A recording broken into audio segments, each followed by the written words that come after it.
to the Force Always. My name is Diz, aka David Zammit.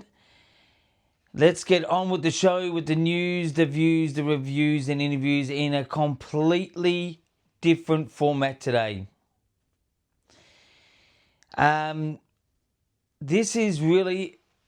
whole show is going to be dedicated to the real bad management that I've come across a number of times with either Repop, who run Star Wars Celebration, and or Leap, who power the ticketing service possibly online. So today, well, actually about 5 hours ago, about 5 or 6 hours ago, I got up really early in the morning. Around 4 o'clock, I sort of got online about 4:30 in the morning. Tickets were going on sale for Star Wars Celebration 2027 in LA. So I got on a bit early, and then you get this this walking green man sort of thing, and you're sort of put in a queue.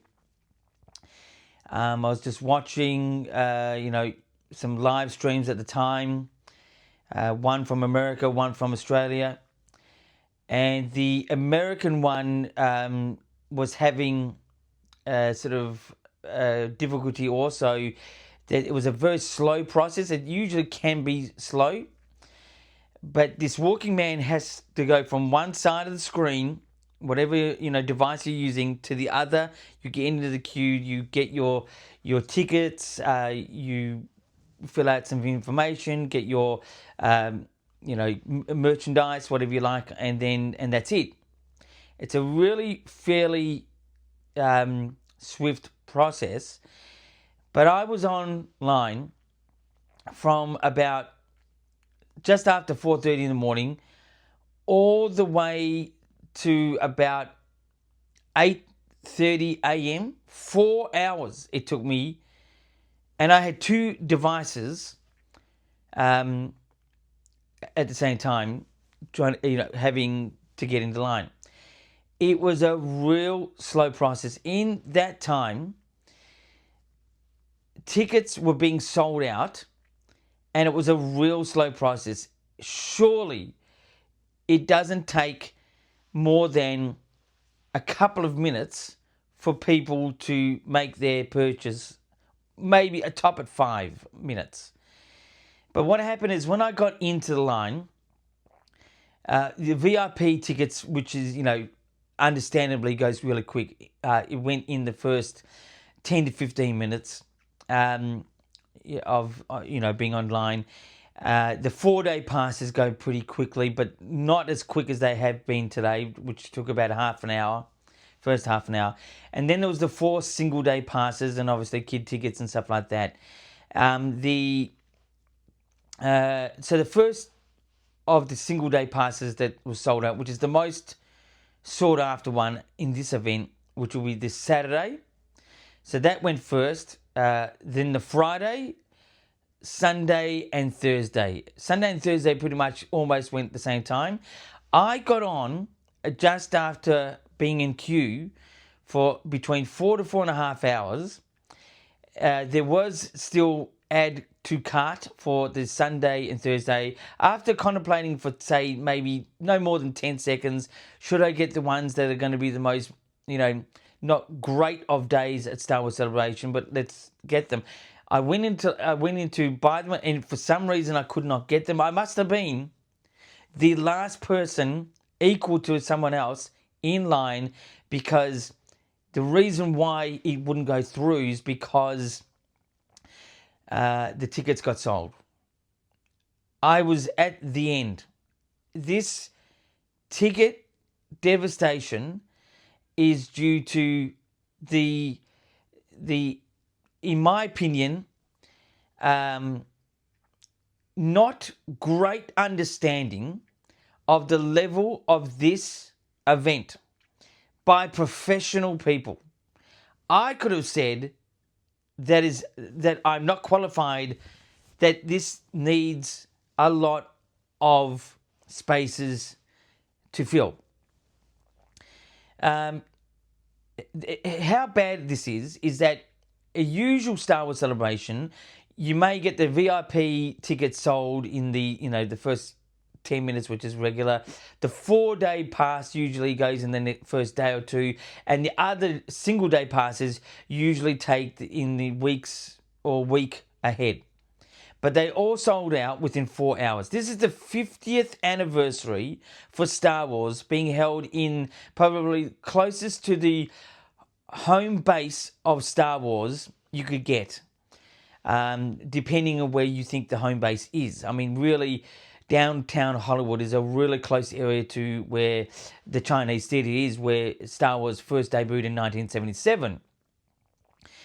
But I'm absolutely devastated that this, and it was not just me. There was a number of people online it was experiencing the same thing. In fact, between watching two live streams on YouTube, an American one and an Australian one, the Australian one, I think our service here, for some reason, not because of the provider here, but some reason, was slower because that person's walking man queue line on that person's computer was almost at the same level as mine. The only way that person got tickets is that person from Australia, the YouTuber, knows the American YouTuber that I was watching. And so that person actually got tickets for that person, being a friend. And I'm sure that person from Australia would have been absolutely devastated as I was too. And I am right now. I've sent a pretty intense email detailing to Repop and or Leap about this ridiculous thing. You know, the only possibility now, apparently there's a possible transfer thing that could happen, or people cancel their plans of coming to Star Wars Celebration, which you may be able to buy their tickets through Star Wars or whatever it is, but really close to the event. But coming from Australia, Melbourne, Australia, you need to sort of get hotels, flights, in advance for monetary reasons, but also, taking time off reasons. I was particularly going to go to LA purely for this event and visit another state that I love for the sake of being there in the same vicinity. But essentially this trip was about going to Star Wars Celebration LA 2027. It's now put a spanner in the works where I don't know what is going to happen. I've even planned, was booking some hotel, which I'll keep at this stage.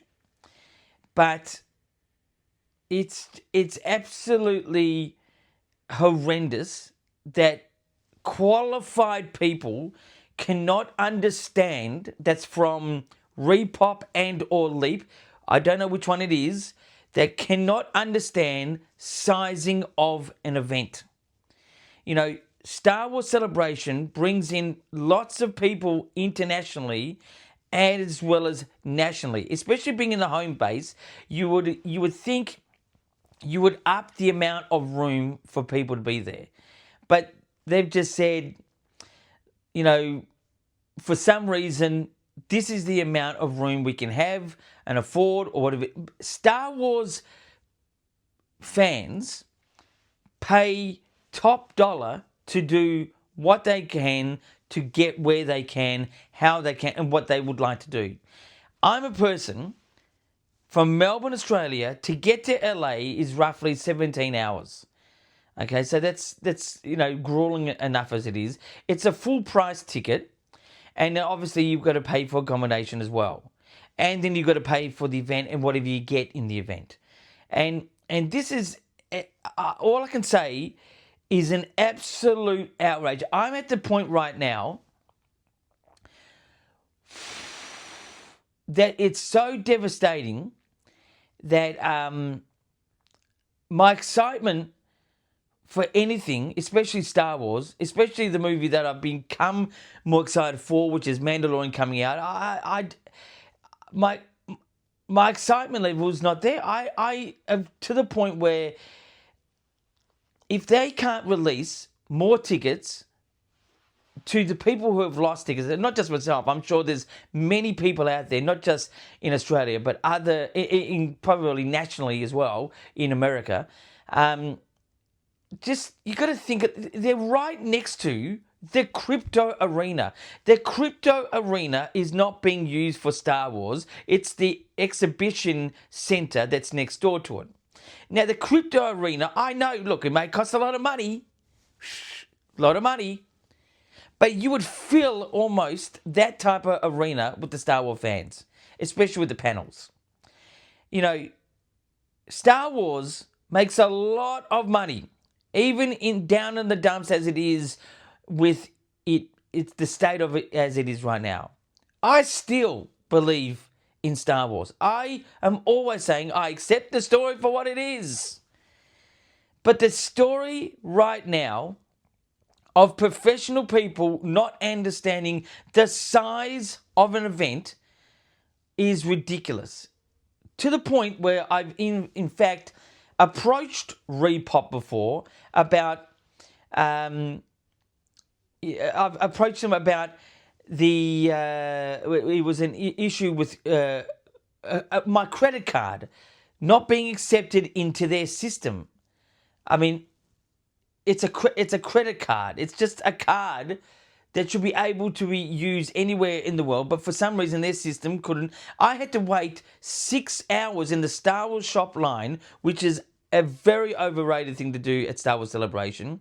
I highly suggest don't go to it. You'll be waiting for a long time. But by the end of the 6 hours, I did my shopping in the Star Wars shop, and at the end, the machine that they had couldn't accept my card. It just didn't understand my card. It was an internationally accepted card, and and this was a whole day wasted because of a credit card machine that they couldn't utilize in this event. But it's come to the point where even after Star Wars Celebration Orlando, after that, they sort of had this wild idea of having a lottery system of getting into the panels. Now, what's surprising is that they know how to take your money for the event, but they don't know how to size the event for the people who've paid to go there. If I've paid for something, then I'm going to pay to go in each of these things willy-nilly. I'm not going to pay big money for a lottery, especially coming all the way from Melbourne, Australia. This is outrageously ridiculous. What are qualified people doing in qualified positions? Look, I'm not a qualified Star Wars writer or director, but you know what? I reckon I could come up with a film better than a qualified person. But that's my, that's my story idea for this week. Anyway, if this is not rectified ASAP by the people who are holding this Star Wars Celebration LA 50th anniversary, the bitter taste, especially in my mouth, especially amongst other fans who waited hours and got nothing because all the tickets were sold because the estimation of amount of people was not estimated correctly by qualified people. If this is not rectified in a way that is going to satisfy the fans, the bitterness will only increase. This is ridiculous. Anyway, I just thought I'd do this sort of shortish type video that got really nothing to do with news, views, reviews, interviews as I usually do.